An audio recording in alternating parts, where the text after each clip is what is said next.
ಶ್ರೀ ಗುರುಭ್ಯೋ ನಮಃ. ಶ್ರೀಮತೆ ರಾಮಾನುಜಾಚಾರ್ಯಾಯ ನಮಃ. ವೀಕ್ಷಕ ಸ್ನೇಹಿತರೆ, ಪ್ರಾತಃ ಕಾಲದ ತಮ್ಮೆಲ್ಲರಿಗೂ ಸಹ ನಮಸ್ಕಾರಗಳನ್ನು ಮಾಡ್ತಾ, ಜೊತೆಯಲ್ಲಿ ನೋಡ್ತಿರುವಂತಹ ಜ್ಯೋತಿರ್ಗಮಯ ಕಾರ್ಯಕ್ರಮಕ್ಕೆ ತಮ್ಮೆಲ್ಲರಿಗೂ ಸ್ವಾಗತವನ್ನು ಕೋರ್ತಾ, ನಿಮಗೆ ಈ ದಿನ ಒಂದು ವಿಶೇಷವಾದಂತಹ ಒಂದು ಮಾಹಿತಿಯನ್ನು ಕೊಡ್ತೇನೆ. ನಾನು ಜೊತೆಯಲ್ಲಿ ಒಂದು ಧೈರ್ಯದ ವಿಚಾರಗಳನ್ನು ನಿಮ್ಗೆ ಹೇಳ್ತೇನೆ. ನೀವು ನೋಡಿರ್ಬೋದು, ಮಕರ ರಾಶಿ ಅಂಡ್ ಕುಂಭರಾಶಿ ಅಂಡ್ ಮೀನರಾಶಿ, ಜೊತೆಯಲ್ಲಿ ಕರ್ಕಾಟಕ ರಾಶಿ ಅಂಡ್ ಸಿಂಹ ರಾಶಿ, ಈ 5 ರಾಶಿಗಳಲ್ಲಿ ಏನಾಗುತ್ತೆ ಅಂತ ಹೇಳ್ತೇನೆ ನಾನು. ಈ ಮಕರ ರಾಶಿ ಅಂಡ್ ಕುಂಭರಾಶಿ ಮೀನರಾಶಿಯವರಿಗೆ 7.5 ಶನಿ ನಡೀತಾ ಇದೆ. ಕರ್ಕಾಟಕ ರಾಶಿಯವರಿಗೆ ಅಷ್ಟಮ ಶನಿ, ಸಿಂಹ ರಾಶಿಯವರಿಗೆ 7ನೇ ಮನೆಯ ಶನಿ ದೃಷ್ಟಿ. ಈ ರಾಶಿಯವರ ವ್ಯಕ್ತಿತ್ವ ಹೆಂಗಿದೆ ಅಂತ ಅಂದರೆ ನೀವು ನೋಡ್ಬೋದು. ಸುಮ್ಮನೆ ಜಸ್ಟ್ ನೀವು ಯಾರಾದರೂ ಆ ರಾಶಿಯವರಿದ್ದರೆ ಸುಮ್ಮನೆ ಪರೀಕ್ಷೆ ಮಾಡ್ಲಿಕ್ಕೆ ಒಂದ್ಸಲಿ ನೀವು ಮಾತನಾಡಿಸಿ,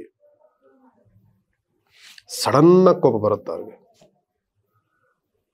ಸುಮ್ಮನೆ ಇರ್ತಾರೆ, ಸಣ್ಣ ಸಣ್ಣ ವಿಚಾರಗಳಿಗೆ ಅನವಶ್ಯಕವಾದಂತಹ ಗೊಂದಲಗಳನ್ನು ಸೃಷ್ಟಿ ಮಾಡ್ಕೊಳ್ತಾರೆ, ಅನವಶ್ಯಕವಾಗಿ ಕೋಪಗಳನ್ನು ಮಾಡ್ಕೊಳ್ತಾರೆ, ಅನವಶ್ಯಕವಾಗಿ ಅವರು ಕೂಗಾಡೋದು, ಒಂಥರ ಕಿಚ್ಚಾಡೋದು, ಮನಸ್ಸಿನ ಸ್ಥಿಮಿತಗಳನ್ನು ಕಳ್ಕೊಂಡು ಮಾತನಾಡುವಂತಹ ವಾತಾವರಣಕ್ಕೆ ಹೋಗ್ತಾರೆ.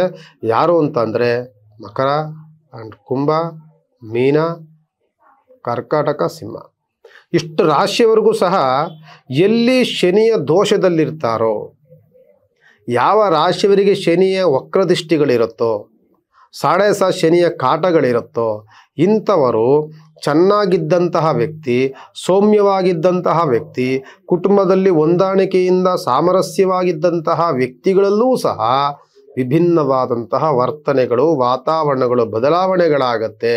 ಏನಕ್ಕಾಗಿ ಅಂದರೆ ಶನಿಯ ಪ್ರಭಾವಕ್ಕೊಳಗಾಗ್ತಾರೆ ಅವರೆಲ್ಲರೂ ಸಹ.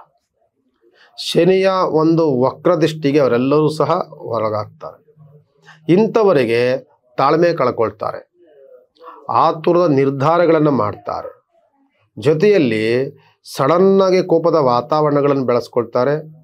ಕುಟುಂಬದಲ್ಲಿ ಸಣ್ಣ ಪುಟ್ಟ ವಿಚಾರಗಳು, ಕಲಹಗಳನ್ನು ಮಾಡಿಕೊಂಡು ನೆಮ್ಮದಿಯನ್ನು ಹಾಳು ಮಾಡಿಕೊಳ್ಳುವಂತಹ ವಾತಾವರಣ ಏನಕ್ಕೆ ಬರುತ್ತೆ ಅಂತ ಅಂದರೆ ಕೋಪ. ಕೇವಲ ಕೋಪಕ್ಕೆ ಬರುತ್ತೆ. ಕೋಪವನ್ನು ಕಂಟ್ರೋಲ್ ಮಾಡ್ಕೊಳ್ಳೋದಿಲ್ಲ, ಕೋಪವನ್ನು ಕಡಿಮೆ ಮಾಡ್ಕೊಳ್ಬೇಕು, ಅದನ್ನು ಮಾಡ್ಕೊಳ್ಳೋದಿಲ್ಲ. ಒಂದು ವಿಶೇಷ ಅಂತಂದರೆ ಇವ್ರಿಗೇನು ಒಂದು ಟಿಪ್ಸನ್ನು ಕೊಡ್ಬೋದು ಅಂತಂದರೆ, ಏನೊಂದು ಇವ್ರಿಗೆ ಒಂದು ಸಣ್ಣದಾದಂತಹ ಒಂದು ವಿಚಾರವನ್ನು ಹೇಳ್ಬೋದು ಅಂತ ಅಂದರೆ, ಒಂದು ಸಣ್ಣ ಮಾಹಿತಿಯನ್ನು ಕೊಡ್ಬೋದು ಅಂತ ಅಂದರೆ, ಇವರು ಜಾಸ್ತಿ ಮಾತನಾಡೋದನ್ನು ಕಡಿಮೆ ಮಾಡಿಕೊಂಡು ಮೌನಕ್ಕೆ ಜಾರಬೇಕು ಇವರು. ಆಮೇಲೆ ಯಾವುದೇ ಒಂದು ಮಾತುಕತೆಗಳು, ಯಾವುದೇ ಒಂದು ಚರ್ಚೆಗಳು ಬಂದರೂ ಸಹ 10 ನಿಮಿಷಗಳ ಕಾಲ ಅದಕ್ಕೆ ಅವಕಾಶವನ್ನು ಕೊಡಬೇಕು ನೀವು. ಅನಂತರದಲ್ಲಿ ಆಲೋಚನೆಯನ್ನು ಮಾಡಿ ಮಾತನಾಡಬೇಕೇ ಹೊರತು, ಈಗ ಮಾತನಾಡಬೇಕಾದ್ರೆ ವಾಗ್ವಾದಗಳನ್ನು ಮಾಡಬೇಕಾದ್ರೆ ಸಡನ್ನಾಗಿ ನಿಮಗೇನು ಬರುತ್ತೆ? ಕೋಪ ಬರುತ್ತೆ. ಕೋಪದಲ್ಲಿ ಕೂಗಾಡ್ತೀರಿ, ಕೊನೆಗೆ ಅವಾಚ್ಯ ಶಬ್ದಗಳನ್ನು ಮಾತನಾಡ್ತೀರಿ, ನಿಂದನೆಗೊಳಗಾಗ್ತೀರಿ, ನಿಂದನೆಯನ್ನು ಮಾಡ್ತೀರಿ, ಕೊನೆಯಲ್ಲಿ ಅವಮಾನಗಳನ್ನು ತಾವೇ ಅನುಭವಿಸ್ತೀರಿ. ಕೊನೆಗೆ ನಿಮ್ಮ ತಪ್ಪಿಲ್ಲ ಅಂತ ಅಂದರೂ ಸಹ ನೀವೇ ಹೊಣೆಗಾರಿಕೆಯನ್ನು ಹೊರುವಂತಹ ವಾತಾವರಣಗಳು ಬರುತ್ತೆ. ಯಾಕೆ ಅಂದರೆ ನಿಮಗಿರುವಂತಹ ಶನಿಯ ದೋಷದಿಂದ ಆಗುತ್ತೆ. ಇದು ಆಲೆ ಈ ರಾಶಿಯವರೆಗೆ ನಾನು ಹೇಳುವಂಥದ್ದು. ಈ ನಾನೇನು 5 ರಾಶಿಗಳು ಹೇಳಿದೆ ನಾನೀಗ, ಮಕರ, ಕುಂಭ, ಮೀನ, ಕರ್ಕಾಟಕ ಅಂಡ್ ಸಿಂಹ ರಾಶಿಯವರೆಗೆ ಆಲೆ 1.5 ವರ್ಷಗಳಿಂದಲೂ ಇದೇ ನಡೀತಾ ಇದೆ. ಇನ್ನೂ 1 ವರ್ಷವ ಕಾಲ ಇದೇ ನಡೆಯುತ್ತೆ. ಯಾಕೆ ಅಂದರೆ ನಿಮಗಿರುವಂತಹ 7.5 ಶನಿಯ ಕಾಟ ಹಂಗಿರುತ್ತೆ. ಆ 7.5 ಶನಿಯ ಜೊತೆಯಲ್ಲಿ ಕೆಲವು ಗ್ರಹಗಳು ಮತ್ತೆ ಪ್ರವೇಶವಾಗುತ್ತೆ.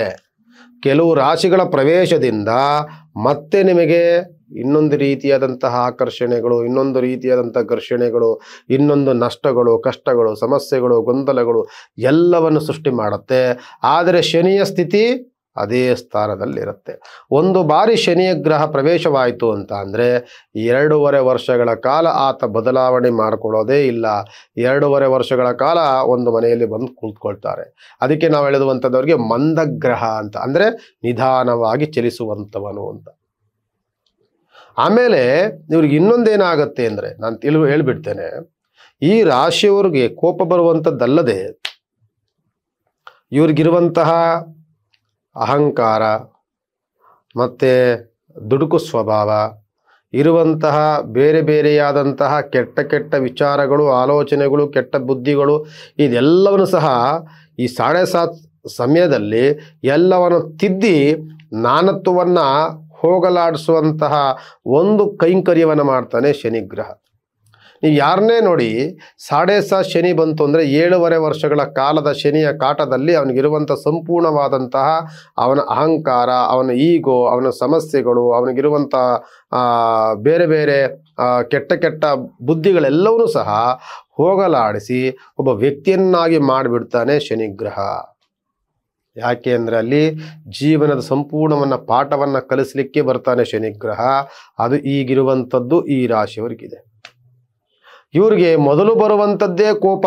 ಆದ್ದರಿಂದ ಆಗಲೇ ನಾನು ಅದಕ್ಕೆ ಹೇಳಿದೆ, ಕೋಪವನ್ನು ಮಾಡ್ಕೊಳ್ಳೋದಕ್ಕಿಂತಲೂ ಮುಂಚಿತವಾಗಿ ಆಲೋಚನೆ ಮಾಡಲಿಕ್ಕೆ ಅವಕಾಶವನ್ನು ಕೊಡಿ.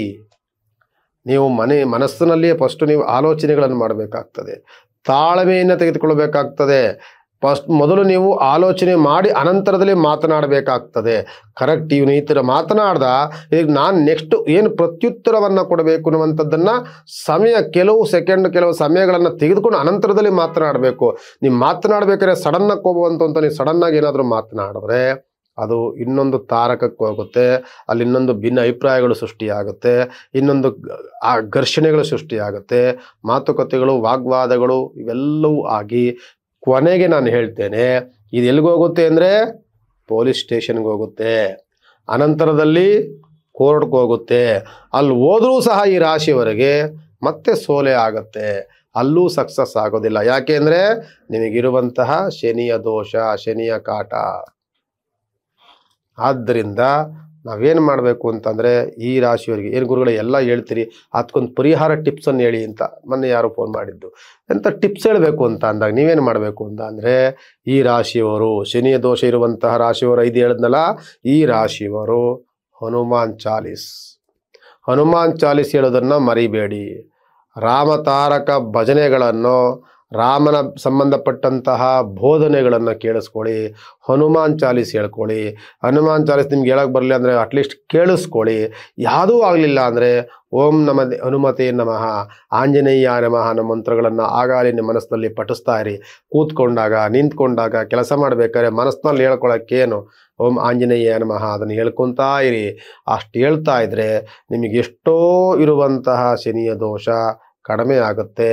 ಮೈಂಡ್ ಸೆಟ್ ಫ್ರೀ ಆಗುತ್ತೆ, ಮನಸ್ಸು ಹಗುರವಾಗುತ್ತೆ, ನಿಮ್ಮ ಆಲೋಚನಾ ಶಕ್ತಿ ಬಹಳವಾದಂತಹ ಅನುಕೂಲತೆಗಳನ್ನು ಮಾಡಿಕೊಡುವಂತಹ ವಾತಾವರಣವನ್ನು ಸೃಷ್ಟಿ ಮಾಡುತ್ತೆ ಅಂತ ಹೇಳ್ತಾ ಈ ದಿನದ ಕಾರ್ಯಕ್ರಮಕ್ಕೆ ಮುಕ್ತಾಯವನ್ನು ಮಾಡ್ತೇವೆ. ಭಗವಂತ ನಿಮ್ಮೆಲ್ಲರಿಗೂ ಸಹ ಒಳಿತನ್ನು ಮಾಡಲಿ.